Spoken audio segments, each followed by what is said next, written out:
आंतरिक जगत की शक्तियों के बारे में जानना जरूरी है हर हीलर्स को। जितने भी हीलर्स हैं पूरे दुनिया में, पूरे विश्व में, जो रेकी जानते हैं और एंजल थेरेपी जानते हैं, उनको ये जानना बहुत ज़रूरी है कि जो इनर वर्ल्ड है, इनर वर्ल्ड में जो अनलिमिटेड डिवाइन सोल्स हैं, जो डिवाइन पावर्स है, ये जो एनर्जी है वो कैसे काम करती है आउटर वर्ल्ड में हमारे साथ जो हीलर हैं। एक्चुअल में ये जो हमारा शरीर है वो आउटर वर्ल्ड में, मीन्स कि आउटर वर्ल्ड का मतलब ये हो कि जो दिखाई दे रहा है, ये जो बाहरी दुनिया, यानी कि जो चीज दिखाई दे रही है उसे हम बाहरी दुनिया की वस्तु कहते हैं, और जो चीज नहीं दिखाई दे रही है उसे हम आंतरिक दुनिया, इनर वर्ल्ड की वस्तु कहते हैं। यानी कि जो चीज नहीं दिखाई दे रही है उसे देखने की शक्ति हमें अपने भीतर, यानी कि अंतर्दृष्टि की शक्ति की जरूरत होती है, और बाहरी जगत की वस्तुओं को देखने की शक्ति हमें मानसिक दृष्टि की जरूरत होती है। यानी कि उन वस्तुओं को देखने के लिए हमें मानसिक दृष्टि यानी मानसिक शक्ति की जरूरत होती है, जिन्हें हमारी आंखें देखती है। सिंपल है, जितने भी हीलर्स हैं लगभग सभी ये जानते होंगे। तो आखिर इतने सवाल क्यों आते हैं हमारे पास कि हम रेकी करते हैं, एंजल थेरेपी करते हैं तो हमें बेनिफिट्स नहीं हो रहा है, आखिर क्यों? तो उनके साथ में एक बहुत बड़ा माइनस पॉइंट है, यानी कि उनसे एक बहुत बड़ी मिस्टेक हो रही है, गलती हो रही है। इस गलती को सुधार ले, आपकी हीलिंग पावर बढ़ जाएगी। चाहे आप रेकी के हीलर हो या आप एंजल थेरेपी के हीलर हो, आपकी पावर बढ़ जाएगी, डेफिनेटली बढ़ जाएगी। और कितनी बढ़ेगी आप हैरान हो जाएंगे, परसेंटेज में नहीं बता पाएंगे। मतलब आप 100%, 200%, 400% इतनी पावर आपकी बढ़ जाएगी। बस आपको यही समझना है कि आप आउटर वर्ल्ड में रह के, यानी कि इस फिजिक बॉडी का इस्तेमाल करके इनर वर्ल्ड की शक्तियों का इस्तेमाल कर रहे हैं, यानी कि उनसे हेल्प ले रहे हैं और किसी दूसरे व्यक्ति को हील कर रहे हैं। वो चाहे पास में सामने है या दूर है, उसकी कोई भी बीमारी है आप ठीक कर रहे हैं, उसके रिश्ते बिगड़े हुए हैं वो भी ठीक कर रहे हैं, उसकी फाइनेंस यानी कि उसका बिजनेस नहीं बढ़ रहा है, वो जॉब नहीं लग रही है, वो भी ठीक कर रहे हैं। किसी भी तरह की लाइफ में कोई भी प्रॉब्लम क्यों ना हो, चाहे एजुकेशनल फील्ड में हो या स्पिरिचुअल फील्ड में हो या डिप्रेशन में कोई इंसान हो, गुस्से में है, एंजाइटी में है, बहुत घबराहट है, बेचैनी है, उसका किसी काम में मन नहीं लग रहा है, या उसका कोई गोल डिसाइड नहीं हो पाया है, वो समझ ही नहीं पा रहा है कि मुझे करना क्या चाहिए। कभी कोई काम करता, कभी कोई काम करता, कभी कोई काम करता, वो बदलते रहता है और लाइफ उसकी ऐसे बीत जाती है, फ्रस्ट्रेशन, डिप्रेशन में आके सुसाइड कर लेता है। बहुत ढेर सारे ऐसे लोग हैं। और घरों के अंदर जो लड़ाइयाँ हो रही हैं वो भी इन्हीं सारी प्रॉब्लम की वजह से हो रही है, क्योंकि ऐसे जितने भी तमाम लोग हैं जो हीलिंग फील्ड में नहीं हैं, उनके साथ तो और बहुत बड़ी समस्या ये है कि उनको पता ही नहीं है कि इनर वर्ल्ड और आउटर वर्ल्ड भी होता है, या हमारी जो ये फिजिक बॉडी है, इस फिजिक बॉडी के माध्यम से हम इनर बॉडी जो सूक्ष्म शरीर है उसका कैसे इस्तेमाल करें। सबसे पहले तो मैं आपको यही बता दूं कि हमारे जो शरीर के 7 शरीर और होते हैं, 6 शरीर और होते हैं, और इस स्थूल शरीर को मिलाकर 7 शरीर होता है। क्या आपको ये पता है कि हमारे पास 7 बॉडीज हैं, और जो 6 बॉडी हैं वो दिखाई नहीं देते हैं, वो लेकिन काम करते हैं। जब हम उसका इस्तेमाल करते हैं तभी वो काम करेंगे, जब इस्तेमाल नहीं करेंगे काम नहीं करेंगे। वो इस्तेमाल तब करेंगे जब हमें पता होगा कि हमारे पास 7 बॉडीज है और उन 7 बॉडीज की अनलिमिटेड पावर्स क्या होती है, उनकी शक्तियां क्या होती है, वो 6 शरीरों की शक्तियां क्या होती है। इसलिए हम हमेशा, अगर हमें पता नहीं है तो हम हमेशा अपने इसी स्थूल बॉडी पर ध्यान लगा के रखते हैं, और हम सोचते हैं कि बहुत पावरफुल हो गए, यानी कि ताकतवर हो गए, जिम चले गए या बॉडी बना लिया, बहुत हेल्दी हो गए, बहुत जिम फाइटर हो गए या पहलवान हो गए, तो अब हमारी शक्ति बहुत हो गई। लेकिन जरा आप सुनकर सोच कर देखिए कि आपने ये भी बचपन से कहावत पढ़ी होगी कि अकल बड़ी की भैंस। तो जिनको पता है वो कहेंगे अकल बड़ी होती है, जिनको नहीं पता वो कहेंगे भैंस तो बहुत बड़ी होती है, इतनी बड़ी दिखाई देती है, अकल तो दिखाई नहीं देती है। तो आप जरा सोच कर देखिए, अकल दिखाई नहीं देती, यानी कि जो सोच है, जो आप सोचते हैं, यानी कि बुद्धि, वो दिखाई नहीं देती। जो आपकी फीलिंग है वो दिखाई नहीं देती। तो क्या आप ये मान लेते हैं कि आपके पास या किसी के पास फीलिंग नहीं होती है, या थॉट्स नहीं होते हैं, विचार नहीं होते हैं? अगर मकान के नींव के नीचे जो ईंटें लगे हुए वो दिखाई नहीं देते हैं, तो हम कहेंगे तो वो ईंट होती नहीं है, नींव होती नहीं है। और जो पेड़ है, वृक्ष है, विशाल वृक्ष कोई है या छोटा वृक्ष है, उसकी जो जड़ें हैं जमीन के अंदर वो दिखाई नहीं देती हैं, तो क्या हम कह देंगे कि वो जड़ें होती नहीं है?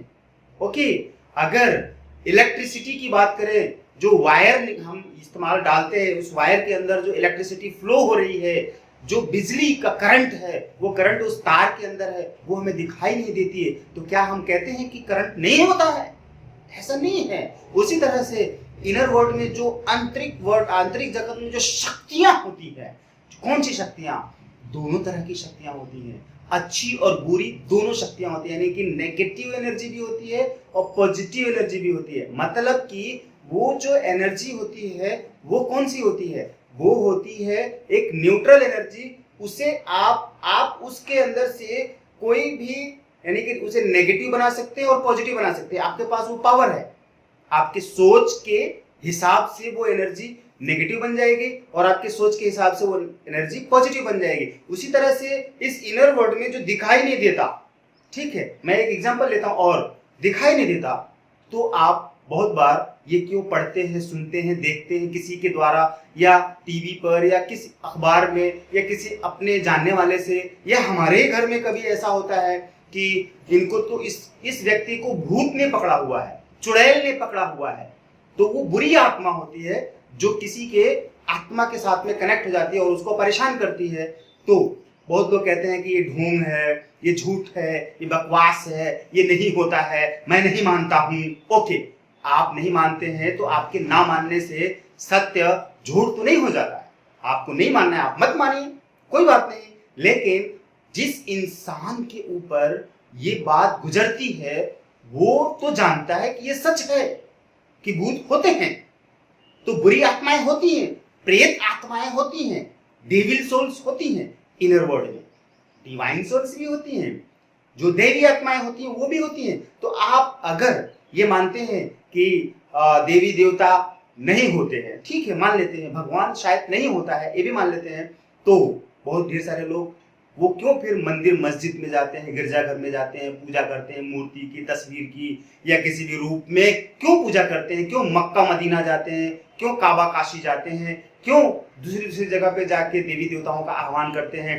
आप क्यों अपने घरों में मंत्र जाप करवाते हैं, हवन यज्ञ करवाते हैं, गृह प्रवेश क्यों करवाते हैं? इन सारी चीजों का मतलब आप क्या लगाते हैं, क्यों लगाते हैं?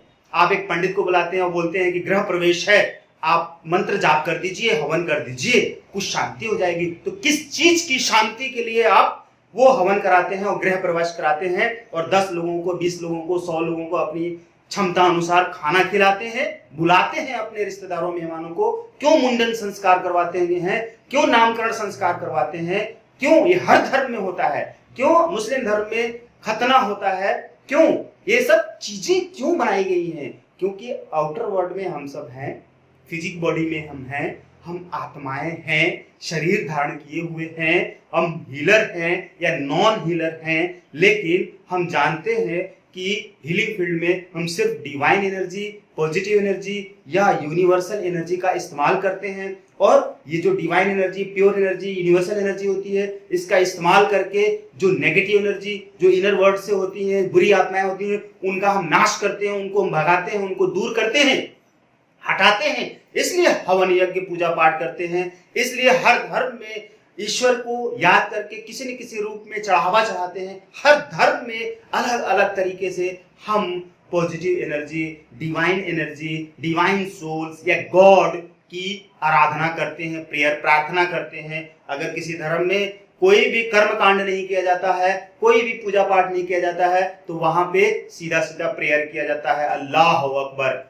अल्लाह अकबर का मतलब होता है कि हे ईश्वर, अल्लाह तुम महान हो, तुम बड़े हो, यानी कि हम तुम्हें याद करते हैं, हम तुमसे दुआ मांगते हैं कि हमारी रक्षा करो। यही तो वहां पे मस्जिदों में पुकारा जाता है।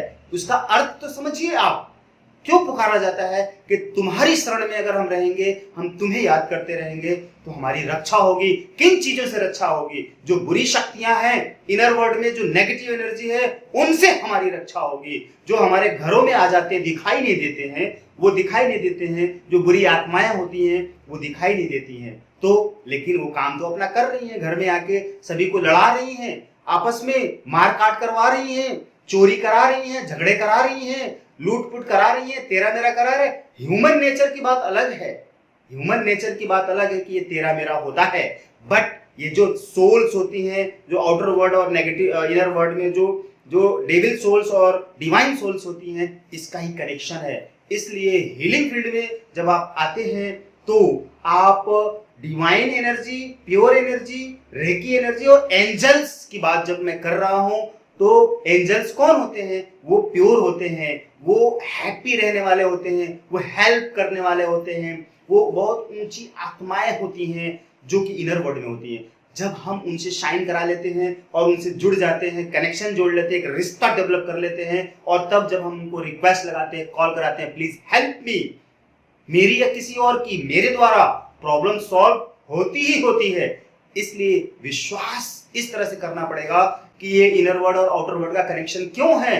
आउटर वर्ल्ड में हम सब जिंदगी जी रहे हैं, रिश्ते निभा रहे हैं, धन कमा रहे हैं, अपने शरीर की देखभाल कर रहे हैं और सिस्टम में हैं और स्पिरिचुअलिटी से जुड़े हुए हैं या नहीं जुड़े हुए हैं, ये सारी चीजें आउटर वर्ल्ड में हमें करना पड़ेगा, एक्टिविटी करनी पड़ेगी। ये एक्टिविटी करेंगे तभी इनर वर्ल्ड की शक्तियां हमारी हेल्प करेंगी। अगर हम पूजा पाठ के माध्यम से उन्हें याद करते हैं, मंत्र साधना करके, हवन यज्ञ पूजा पाठ करके गृह प्रवेश कराते हैं, इसलिए कि वहां की जो बुरी शक्तियां हैं जो वह उस स्थान पर रही थी, रहती थी, अब या आ सकती हैं या अभी वो हट जाएं, वहां से हट जाएं। क्योंकि जब हम हवन यज्ञ साधना पूजा पाठ मंत्र जाप करते हैं तो क्या होता है, यानी कि जब हीलिंग करते हैं तो क्या होता है, डिवाइन एनर्जी, पॉजिटिव एनर्जी वहां पे फैलती है, आती है, वहां पे देवी देवता आते हैं और जो बुरी शक्तियां होती हैं, शैतानी शक्तियां होती हैं, नेगेटिव एनर्जी होती है, जो इनर वर्ल्ड में होती है, भूत पिशाच होते हैं, वो जगह छोड़ के भाग जाते हैं। जब वो जगह साफ हो जाती है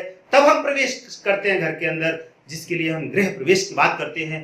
क्यों ऐसे ही बनाते हैं और क्यों नहीं चले जाते हैं रहने के लिए? अगर ऐसा कर भी जाते हैं तो वहां की जो बुरी शक्तियां होती हैं वो हमें परेशान करती हैं। और मैं अपनी लाइफ में साक्षात इस चीज से गुजरा हुआ हूं। बहुत साल पहले की बात है, मैंने लखनऊ के अंदर ही एक छोटा सा मकान बनवाया पिताजी की मदद से और वहां पे रहना शुरू कर दिया बिना कथा पूजा पाठ किए ही। तो मैं वहां पे रात में सपने में या डायरेक्ट ही बुरी आत्माओं को साक्षात देखता था, वो मुझे डराती थी। तो जब अंदर से आया कि यहाँ पे पूजा पाठ नहीं हुआ था, तो पूजा पाठ कथा होता करा दिया, उसके बाद से मुझे कोई प्रॉब्लम नहीं हुई। ये मैंने शॉर्ट में बता दिया। शॉर्ट में बताने वाले एग्जाम्पल को शॉर्ट में बताया जाता है, आपको समझना है। तब से मुझे यकीन हुआ कि ये सब होता है, तो मेरा विश्वास बढ़ता चला गया। और भी ढेर सारे ऐसे एग्जाम्पल्स हमारी लाइफ में हैं जो जिस एग्जाम्पल्स की वजह से मुझे ये कॉन्फिडेंस है कि इनर वर्ल्ड की शक्तियां और आउटर वर्ल्ड की शक्तियां होती हैं, आउटर वर्ल्ड में हम हैं। अगर मुझे अपनी लाइफ में बड़ी से बड़ी प्रॉब्लम को सॉल्व करना है और बड़े से बड़े अचीवमेंट करने हैं, सक्सेस प्राप्त करने हैं, तो इनर वर्ल्ड की इन शक्तियों से कनेक्शन जोड़ना पड़ेगा और उनसे रिक्वेस्ट लगानी पड़ेगी। एंजल थेरेपी सीखनी पड़ेगी, ऑनलाइन या ऑफलाइन। रेकी सीखनी पड़ेगी, ऑनलाइन या ऑफलाइन। या हीलिंग करानी पड़ेगी, या खुद हीलिंग कराइए या हीलर बन जाइए। कुछ भी कीजिए, हर घर में एक हीलर होना चाहिए। Thank you.